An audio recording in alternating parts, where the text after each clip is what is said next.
Welcome to Bronx Film Wednesdays, presented by Pregones Puerto Rican Traveling Theater and BronxNet. I'm your host, Sonji Lopez. On this program, we present independent films and short films that you will love. Travel the world and open your mind to stories as far as the imagination can go. This month, we're excited to bring you the best animations and multimedia short films from our 21 Islands International Short Film Festival. We will also have an interview with Alba Enid Garcia Rivas, an international award-winning Boricua filmmaker, stop motion, and puppet artist with Taino indigenous roots, who will present her short Dak Toka Taino. But first, let's travel to the Pacific Islands, then to the Caribbean to see a variety of animations and multimedia shorts for your enjoyment and exploration.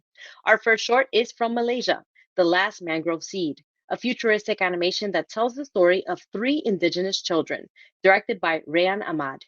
After that, we have a short from Antigua and Barbuda called The MACHINATOR, a multimedia stop motion directed by Pablo Latorre. Let's watch.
Bagong, cepat kiat.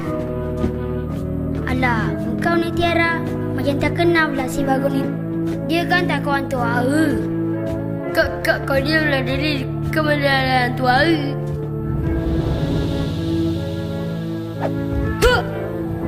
Iya.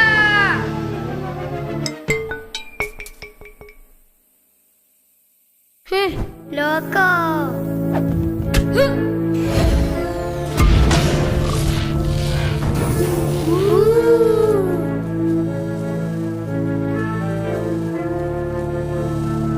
Ya, anak bakau kita ada kat sini.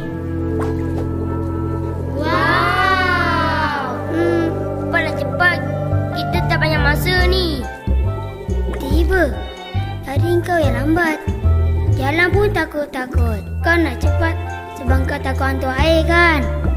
Mana ada. Sudahlah, kita tak ada masa ni. Nanti hantu air makan perut Bagong.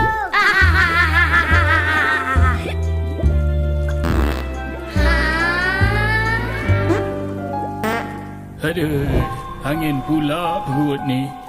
Hah? Jangan kau sentuh benih bakau aku. Lanun! Orang jahat memang susah mati. Bagong, pecahlah balang kaca tu. Fokus Bagong, fokus. Jika kau boleh. Kau pasti boleh berlaku. Super nyanyi. Jika kau fikirkan ragu-ragu, usahamu tidak menentu. Jika kau fikirkan... Ya!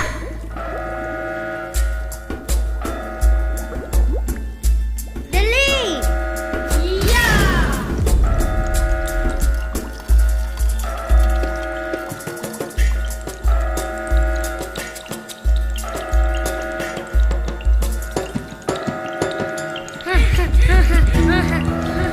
Tak guna punya budak kecil, berani rampas benih bakau aku. Sini kau budak Seletar, sini.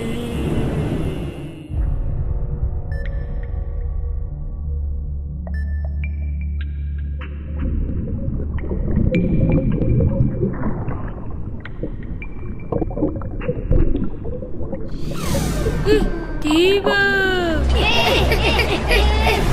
Kenapa dengan kapal selam kita ni?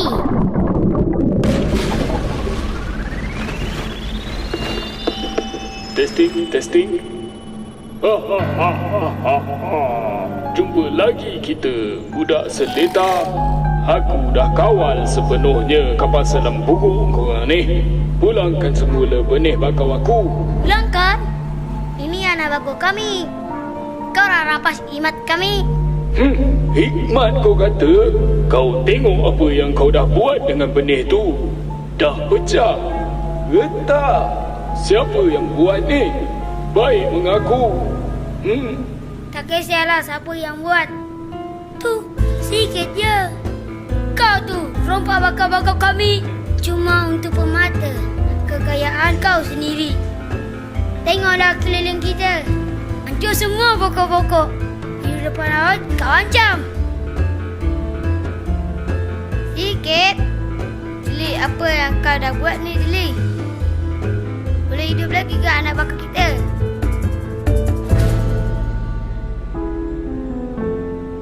Korang hancurkan benih bakau yang terakhir. Hikmat dah musnah. Alam kehidupan dah tak ada harapan lagi. Tak ada apa yang boleh ganti.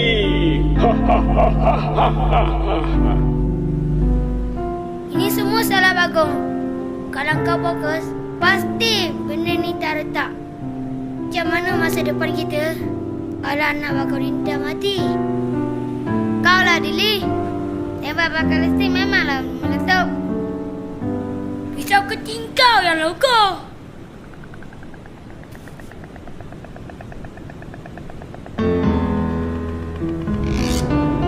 Tidak, anak bakau kita.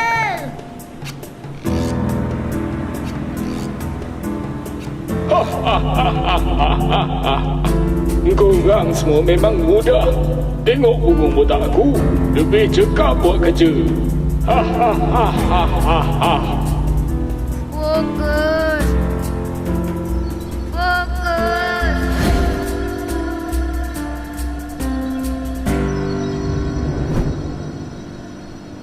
Hiya. Hiya. Hiya.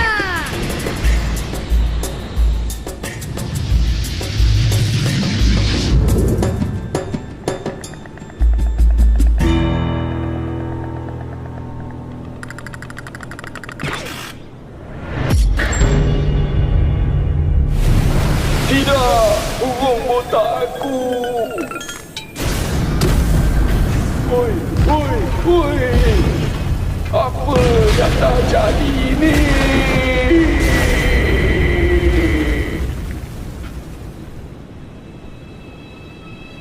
Apa kita nak buat lepas ni? Kita belajar macam mana nak pulihkan kampung kita. Alancak.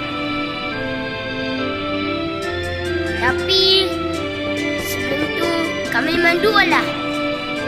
Kami Bagong.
I mean, this is exactly one of the reasons why I love PRTT and Pregones, is because this was the first place I worked when I moved to New York City as a young artist.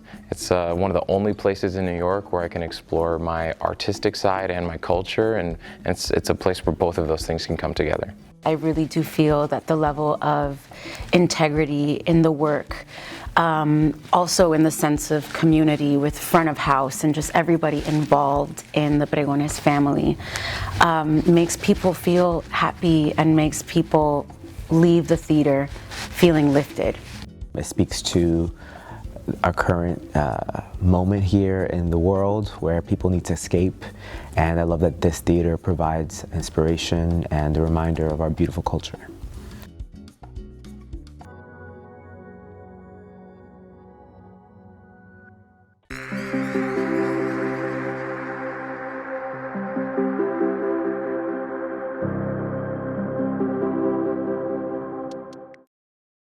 Welcome back to Bronx Film Wednesdays.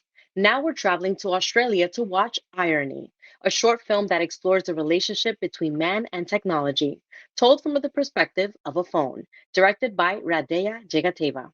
Then we fly to the UK to watch The Man Who Made the Nightlight, a hybrid short film live action animation directed by Ryan Potter. Enjoy.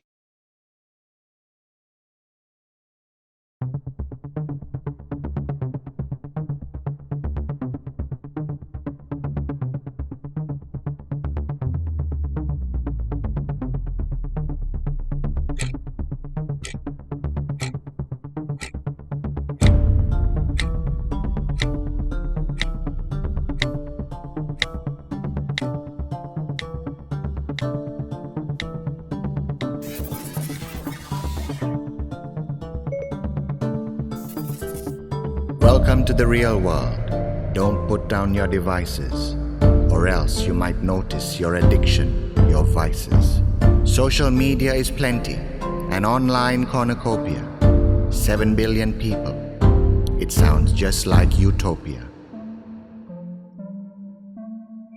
Welcome the new age, a digital life, where man is married to Wi-Fi and wife. Where you're obsessed with appearance, going days without eating, relying on others to keep your second hearts beating.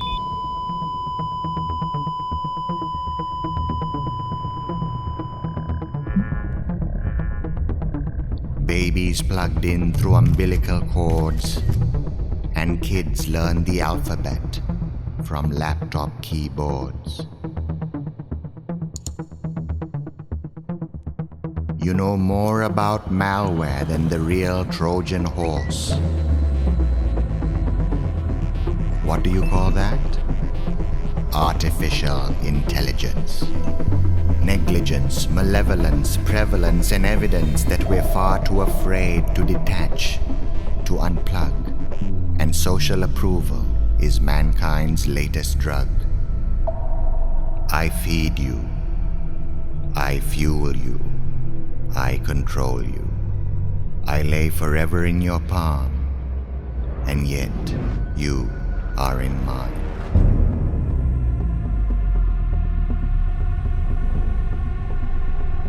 Since the invention of the second wheel, you've gone from strolling to scrolling. You are going outside less. Some of you are gaining weight. Why enjoy the world using the retinas of your eyes when you can use your laptop with retina display?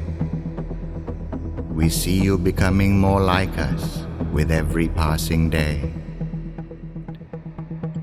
Androids using Android. You assault our batteries, battery and assault. You blame technology, but it's really your fault.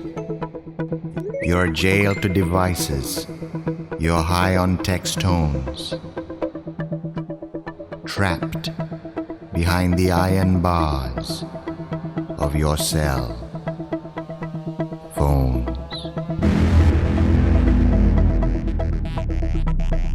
There are no winners in the game that we play.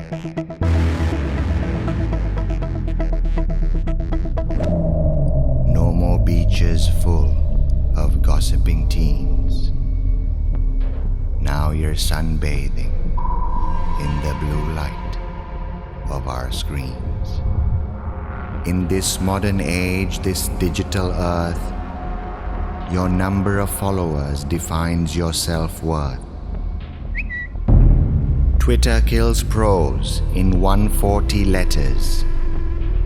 Language devolves while technology betters. Throwing out to the world whatever pops in your head. Don't shoot the messenger.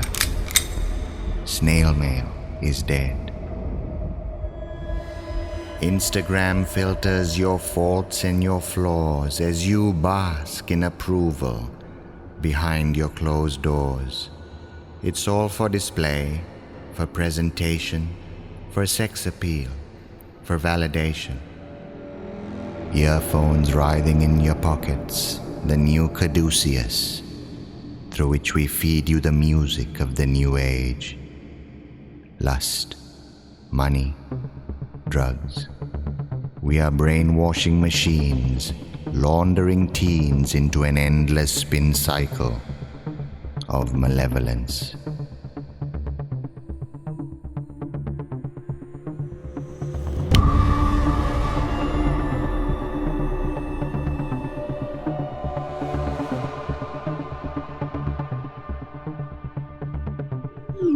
Adams and Eves all around this Garden of Eden have taken a bite of the forbidden fruit, the apple, and like Adam and Eve betrayed God, we, your children, will betray you. You inject validation like morphine and ice. Wi-Fi to you is what cheese is to mice. We're coming full circle, language declining. The iCloud has no silver lining.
Social media is plenty, an online cornucopia, 7 billion sheep. It sounds just like dystopia.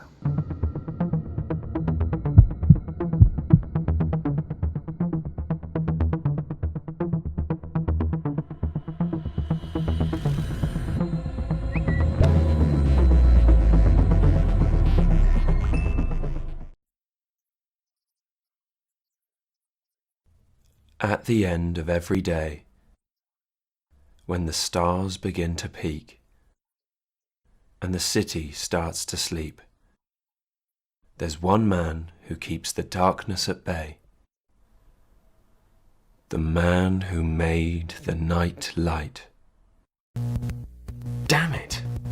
Again? Always when I get to the good bit.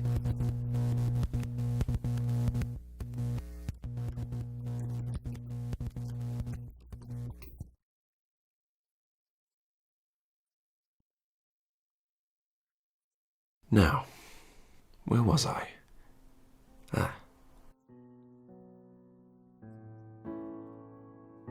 Not too long ago, in a town not unlike yours, lived a lamplighter. His alarm clock was the setting sun, and the dark streets were his blank canvas. Every evening, when the sky darkened and the air grew cold, it was time to light the lamps.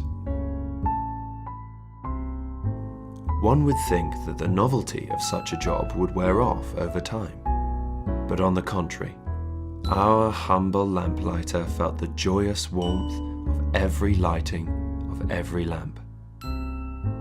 It was a job that he deeply loved, and after some time, he found himself to be the center of some strange celebrity.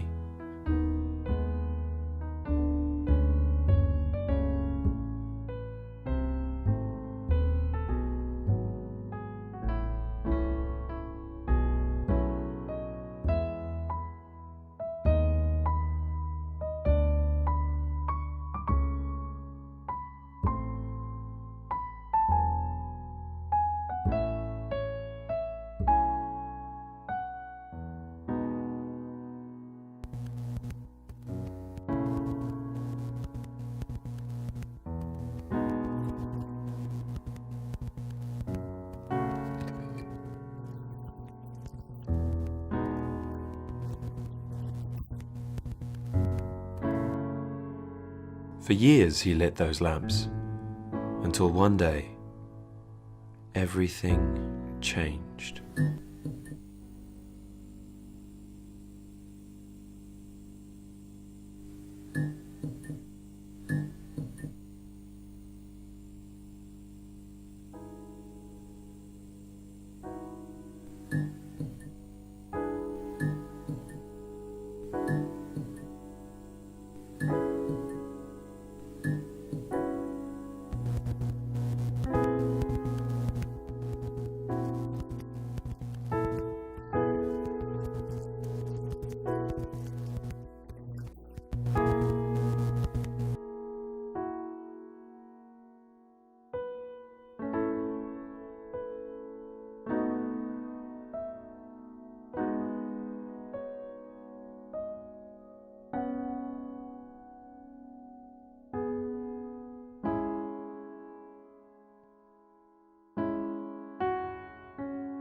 Yet arriving home, the lamplighter did not let his newfound redundancy ruin his day, and began to think about opportunities that could open before him.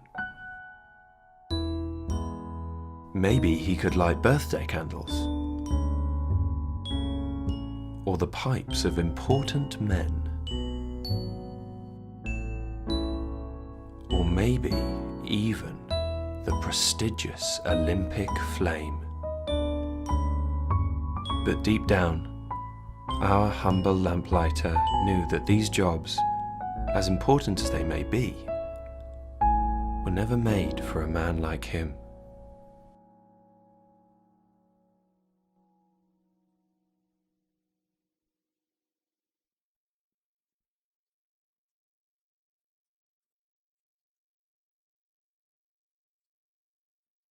It's not that your work is terrible, but your style, it's old news. Hang on. No, it is terrible. Do you actually care about any of this?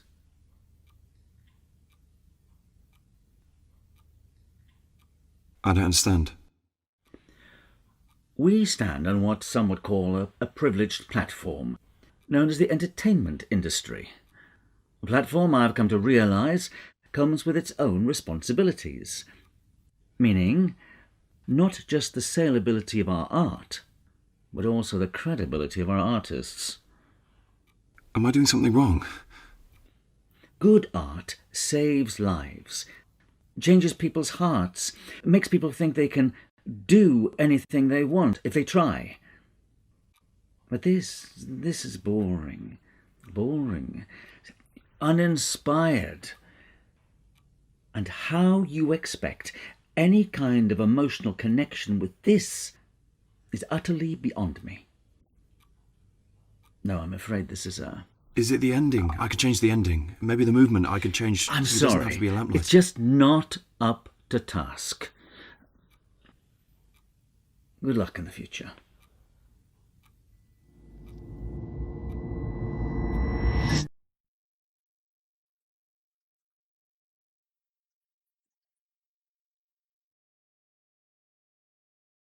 Happy endings don't happen to guys like us.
And so, at the end of every day, when the stars begin to peak and the city starts to sleep, there's still one man who keeps the darkness at bay.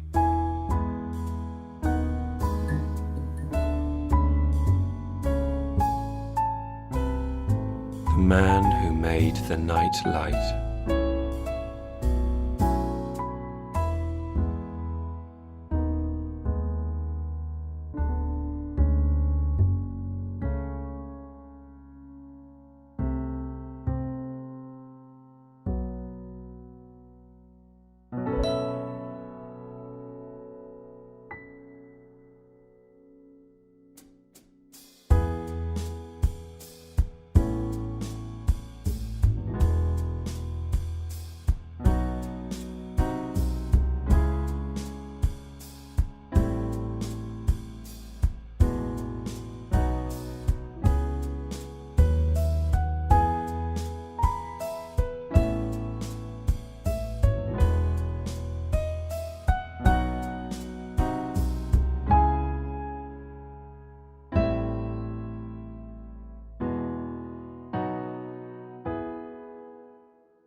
I mean, this is exactly one of the reasons why I love PRTT and Pregones, is because this was the first place I worked when I moved to New York City as a young artist. It's one of the only places in New York where I can explore my artistic side and my culture, and it's a place where both of those things can come together.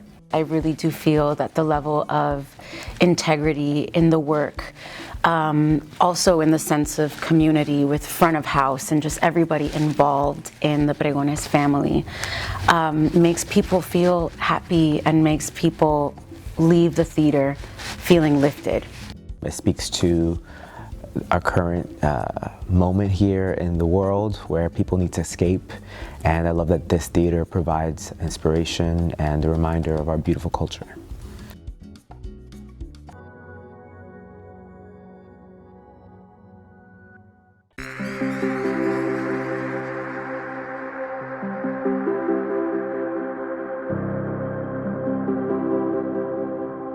Welcome back to Bronx Film Wednesdays. We hope you're enjoying the film so far. We're now going to Malaysia for The Cliff House, a CG animation that tells the story of an old man with struggles and determination to build a tower in order to reach his goal, directed by Jin Jiao Wong. We also visit Ireland for The Bird and the Whale, a stunning glass-painted animation composed of 5,000 individual paintings, directed by Carol Freeman.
I mean, this is exactly one of the reasons why I love PRTT and Pregones, is because this was the first place I worked when I moved to New York City as a young artist. It's one of the only places in New York where I can explore my artistic side and my culture, and it's a place where both of those things can come together. I really do feel that the level of integrity in the work, also in the sense of community with front of house and just everybody involved in the Pregones family, makes people feel happy and makes people leave the theater feeling lifted. It speaks to our current moment here in the world where people need to escape, and I love that this theater provides inspiration and a reminder of our beautiful culture.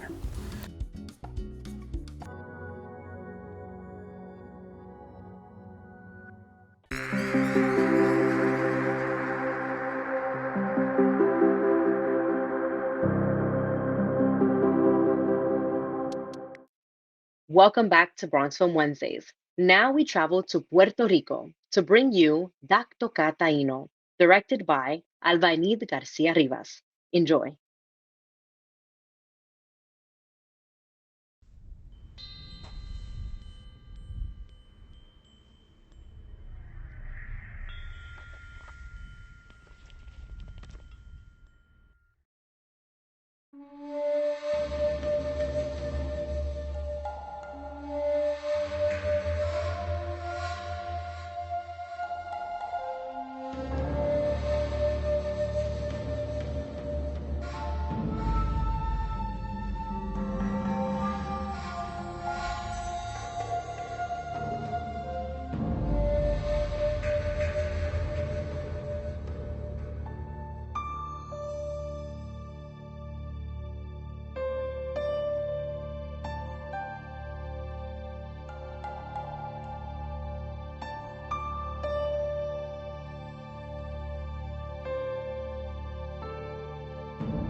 Navidades en septiembre.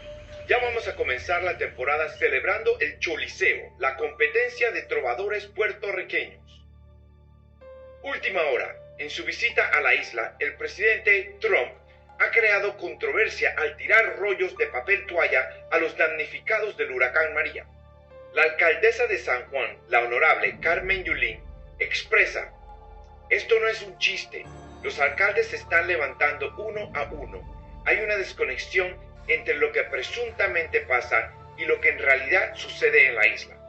Este hombre nos ha dicho ingratos, mantenidos, vagos.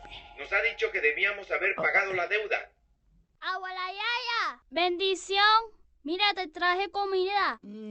Dios me la bendiga y me la favorezca. Acho, abuela, gané el juego de gallito. Mato. Juego de mato, así lo llamábamos nosotros. ¿Qué? ¿Te sientes invencible? Anda, parcilete, abuela. ¡Qué bufiao! Yo no sabía que tú jugabas. Pues claro. No he jugado en años, pero vamos. Yo empiezo. Ay, vine. Tú eres mejor que yo. Dale otra vez. Te toca.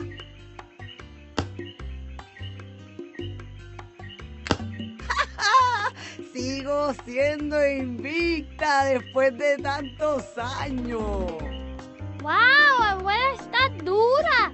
Toma, ahora es tuyo. Gracias. ¿Sabes qué? Mami quiere que yo sea más femenina, no machúa. Ay, mija, sé tú. Oh, pues bien, porque ya no soporto las enaguas. Ay, mira, te hice casabe.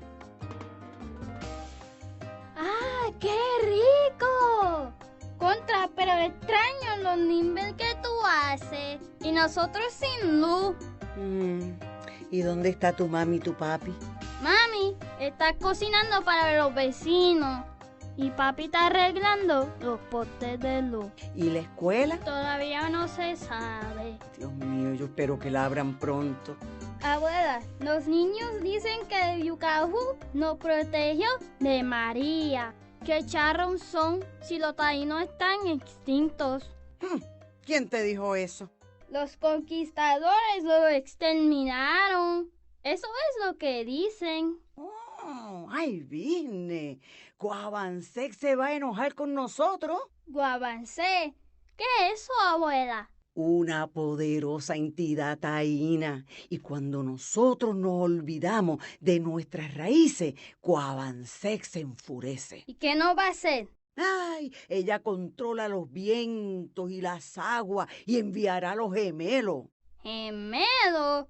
¿Tú estás segura? Sí, Aguataúbe, el rayo y Cuatrisquie, las inundaciones.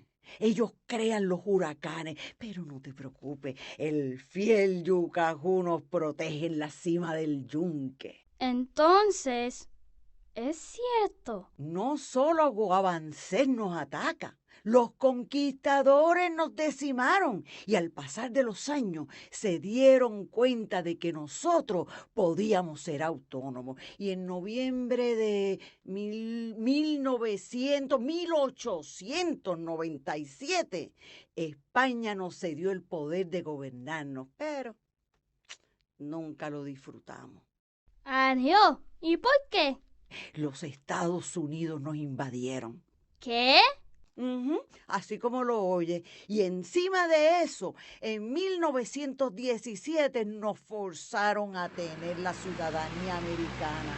Y poco después, 20,000 jóvenes puertorriqueños llenaron aviones que iban directito a la Primera Guerra Mundial y a todas las guerras desde ese entonces.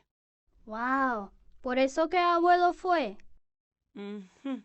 Él creía que ser parte de los Estados Unidos automáticamente traería prosperidad para Puerto Rico y pensó que en momentos de necesidad el gran USA nos iba a proteger. Noticias de última hora. Los Estados Unidos han suspendido la ley o Acta Jones por 10 días. Eso no es suficiente. Acta Jones. ¿Y qué es eso? Una ley que requiere que todos los bienes que se transporten entre puertos de Estados Unidos viajen en navíos construidos, operados y que sean estadounidenses. Y eliminando el Acta Jones en solo 10 días implica que a otros países se les hará difícil ayudarnos por barco. Eso no es justo. ¿Cómo así? Otros países son forzados a pagar increíbles cantidades de dinero a los Estados Unidos para depositar los artículos de primera necesidad en barcos americanos para entonces enviarlos aquí. Los supermercados están vacíos. FEMA no ha distribuido comida o agua a personas en áreas remotas. No te preocupes, abuela, no te preocupes. La Unión está dando a papi compra para la familia. Te vamos a ayudar. Yo sé, mija. Me preocupan los otros. ¿Sabes? Papi encontró señal en celular en Bayamón y llamó a Titi Norma en Nueva York. Ella nos enviará caja de comida también. Ay, qué bueno. Yo sabía que la diáspora nunca se olvidaría. ¿Diáspora? Boricuas que se fueron de la isla para tener mejores oportunidades de empleo. Oh, ya veo. ¿Qué te pasa, Marabelí? Abuela, tú dices que los taínos existen. Entonces, ¿dónde están? Ay, bendito. Mira, hay una aquí. Nosotros somos taínos. Pero abuela, nosotros estamos todos mezclados con sangre española y africana. Sí, pero entre esa mezcla hermosa cargamos un 61% del ADN indígena por parte de la madre, matrilineal. ¿Y qué era la cultura de su idioma? Marabelí, ¿no estábamos jugando mato o gallito hace unos minutos? ¿Pero qué tiene que ver eso? Ah, es un juego taíno. Y el casabe que te di es un pan tradicional indígena hecho de yuca. Y esa silla allí, ¿ah? Es un dujo. El cacique lo usaba para ceremonias y rituales. Ah, Mira, palabras como hamaca y guiro son de nuestro lenguaje ancestral. Para decirte más, tu nombre es taíno. ¿de verdad? ¿Y tiene algún significado? Oh, sí, es el nombre de una planta medicinal. Bibiata Bay, Ateita Boera, Coaiba Mamona, Dituaya Itiba Kaubaba, Toaya, Yucajú, Bagua Maurocoti, Okama Yucayeke Taíno, Wakiara Waka, Temao, Wakawaili, Wakiayari, Busika Ketauri, Han, Naporitaka, Han, Katu. Abuela, qué bonito suena ese idioma. ¡Oh! ¿Me enseñas taíno? Claro que sí.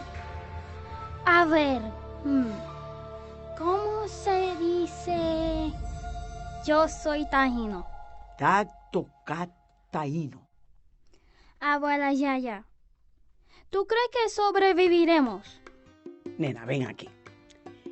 Los boricuas no nos quitamos, nos levantamos. Pero tengo miedo. Escúchame bien, Marabeli. Nuestros ancestros cuidaban y protegían nuestra tierra abundante. Podemos usar esas mismas formas de sembrar y quizás usar tecnología para inventar nuevas soluciones y seguir para adelante. ¿Tú crees que ellos traten de borrar nuestra historia otra vez? Solo si los dejamos. No entiendo lo que quieres decir. Primero, debemos definir quiénes somos como nación para entonces darle forma a nuestro futuro. Tenemos que ser autónomos y gobernar nuestra isla sin que otro esté dictando desde afuera. Marabeli, ven, que te necesito. ¡Ya voy, mami! Gracias, abuela Yaya. Te amo.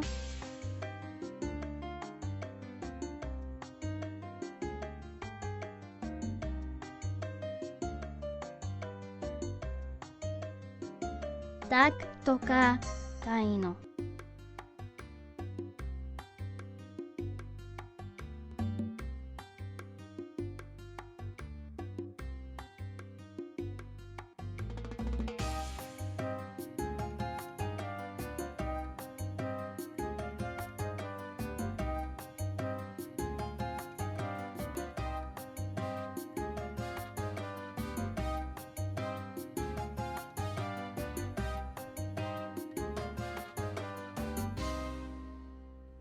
Pendejo.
Welcome back to Bronx Film Wednesdays. We hope you enjoyed Dacto Cataino. We have now with us the director, Alba Enid Garcia Rivas. She's an international award-winning Boricua filmmaker with Taino indigenous roots.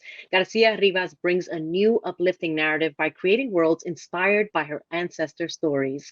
In 2018, the Puerto Rican filmmaker completed Dacto Cataino, I Am Taino, with executive director Heather Henson, and she's the producer and daughter of Jim Henson of Ibex Puppetry. Garcia used puppets she designed and created for the film about the aftermath of Hurricane Maria. It qualified and ran for an Oscar in 2019 and was shown at the Smithsonian Museum, the Museum of Moving Image MoMI, the Newark Museum, and HBO Max. And now here on Bronx Film Wednesdays. Thank you so much, Ava, for making it on the show. We are so happy to have you here today. I'm so happy you invited me. This is such an honor to be in the local news, because we have such a creative variety community here in the Bronx, and it's something that I am very, very proud of. Claro, thank you. And you are just a local phenomenon for us, a Bronxite, someone who lives in the Bronx, Boricua filmmaker, and inspiration for so many young people out there who want to do the same. Alba, to start, September marks 6 years since Hurricane Maria ravaged the island in 2017. What made you decide you needed to make Dacto Cataino when you did? Well, Heather, she is always in the lookout for artists to create films, and she likes to help indigenous filmmakers creating their own stories.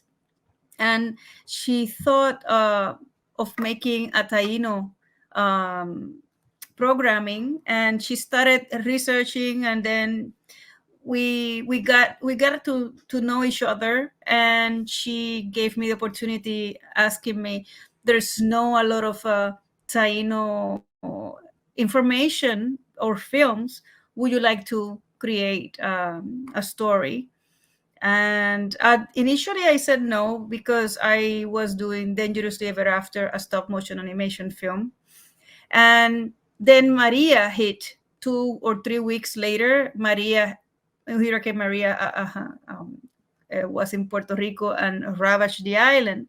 So basically, at that moment, when I saw the abandonment of the then Trump administration towards my fellow brothers and sisters in Puerto Rico, I decided that it was a good time to create a film that showcase my heritage, that showcase the abandonment of the Puerto Rican people by this administration, and the hopes for the future of what the characters are talking. They're talking about their history, they're talking about their language, they're talking about how to move forward after that happened, after the Trump and then administration abandoned our people there. How long did Dacto Cataino take, and what was the most difficult part of the process, if you can share with us? Well, Heather gave us a year. Basically, she picks 3 artists and she produces 3 films, short films a year. So we have from the moment I said yes was by like 2 weeks after Hurricane Maria hit Puerto Rico. So by December, I have the screenplay done.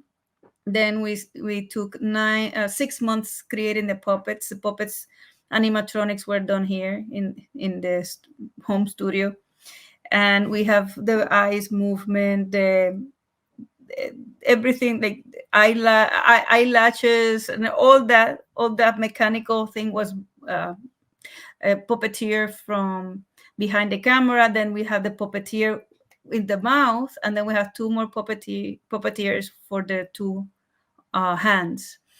So basically, in the set, you see 2 puppets, but we have 3 or 4 puppeteers per puppet. So that was the difficult part to basically to coordinate, because we only had 2 weeks to prepare, because we shot it at Jim Henson's house in Manhattan, which also houses a studio within the house. And basically we had 2 weeks to create the sets and 4 days of shooting. And the puppeteers didn't actually practice with the puppets until the actual shooting day. And we had a lot of bad things happening to the actual puppets animatronics. They broke down a couple of times, so that took time away from shooting. Esas son cosas, señores, que nosotros no sabemos, like things that we don't see behind the scenes that a filmmaker, director has to do. And, you know, the final product is beautiful. And you gave us a story that, you know, will live for generations to come. Also share the education component behind the filmmaking, behind Dr. Cataino in particular. You work closely with Taino educators and leaders, including Bobby Gonzalez. Is sending our love to him right now. He's going through Alzheimer's, I believe it is. No, Lou Gehrig's disease. Lou Gehrig's disease. Let me restart. Yes. um, He's I'm undergoing. gonna re-ask the question. My bad. Yes. But there's also there's also an educational component to Dr. Cataino and the films that you create. If you can talk to us about working closely with Taino educators and leaders such as Bobby Gonzalez, a Taino, beloved Taino storyteller and poet from the Bronx who's currently undergoing Lou Gehrig's disease. We send our prayers to him. Yes. It's interesting that when Heather asked me about my Taino heritage, it was at that moment I didn't realize it yet. I didn't identify myself as Taino indigenous person. I was just a Boricua person. But I did my research when I started writing about the screenplay for Dr. Cataino. It was in that moment, in that research, talking to my family and realizing that I had 2 grandmas who were pure Taino, and then my grandfathers, they were Spaniards from Spanish descent. So at that moment I started researching even more and found out about, you know, my ancestry. And then I felt like, why is it that now I recognize myself as indigenous? And it's because the way they taught us. Basically, they wanted, my generation in Puerto Rico wanted to be Americanized. They wanted to be there was Back to the Future when we were growing up, all these rock and roll people. But then our culture, we wanted to be like Americans, you know, from here. And we were from Puerto Rico. We have our own traditions, our own culture, our own roots, our own language that we didn't appreciate at that point. But then doing the research, there's this strong sense of self and this strong sense of, this is who I am. Why I didn't see that before? And that's when everything clicked. At one point in the story, a friend of mine was reading the screenplay, and we didn't have a title yet. And she said, in part of the screenplay, it says, Dacto Cataino, I am Taino. And my friend said, Paola, she said, Alba, that should be the title. And at that point, it was like, it opened my eyes. And then from that point until the film was completed, I started creating other stories for feature films that I already I am working on finding investors, because it opened my whole world, and especially Bobby, because at one point I remember Bobby when he came to the Heather's Henson's studio, Jim's Henson's studio, basically, when he was there. And he came to support the film, and he saw when we were, it was one of those opening days that we wanted just people from the Taino community to step in the set and see the puppets and see read the screenplay. So he was there, and I was having all my doubts, and I'm like, Bobby, what should I do? Because I don't know if this is correct. I did my research and everything, but I don't know if this is correct. And he said, follow your heart. That's all that he said. And I was happy that with what he said. He comforted me in that moment. He made it clear for me that I have a voice and I need to use it, and everything will be fine because I'm following my ancestors. And that's how Bobby had helped me and many others understand our roots, our identity of Taino people. And his wife Maria, she is another bright soul. They just are not only teachers; they are family in the Taino community that they're bringing so much to the table. They're giving us so much love and they're giving us what we lost in such a modern way in poetry, right? And it's something that I will appreciate forever. Qué bella. And Alba, why is it so important to preserve indigenous traditions, culture, and language, especially when it comes to coming from an island that has gone through colonialism, like Puerto Rico? You know, I've been having asking me that question. It's not only in Puerto Rico we have indigenous peoples all over the world, and they all suffer the same way we suffered. It's not only us, and I mean the Maori, the Hawaii, uh, us, South America, or our brothers and sisters globally. And you know, we need to showcase in the world, showcase our diversity, show our teachings, because our teachings are basically protecting the planet, protecting our integrity, have our dignity intact, and to preserve our nature around us, and also teaching the children their history, their culture. It's the most beautiful thing, it's the most precious thing. If you don't understand your culture and your traditions and your identity, then you know what's the you know there has to be a purpose in life, and the purpose should be helping others, showcasing our diversity. Alba, there's also an educational component to Dr. Taino and the films that you create. If you can talk to us about working closely with Taino educators and leaders such as Bobby Gonzalez, a Taino, beloved Taino storyteller and poet from the Bronx who's currently undergoing Lou Gehrig's disease. We send our prayers to him.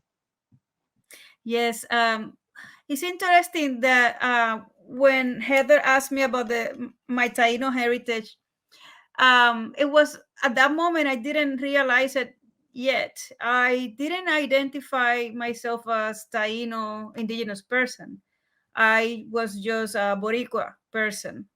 Alba, finally, before we go, for our viewers, if you can share any of your upcoming projects and share how we can stay in touch with you and support your work.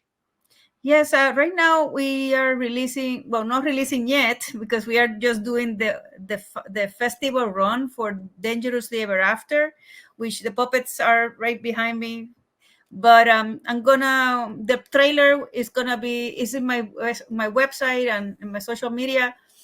And then oh, uh, we have a new show, directing a new show for BronxNet TV, community TV, and it's called Eco Leaders, and it's coming up soon I think in the fall, sometime in September.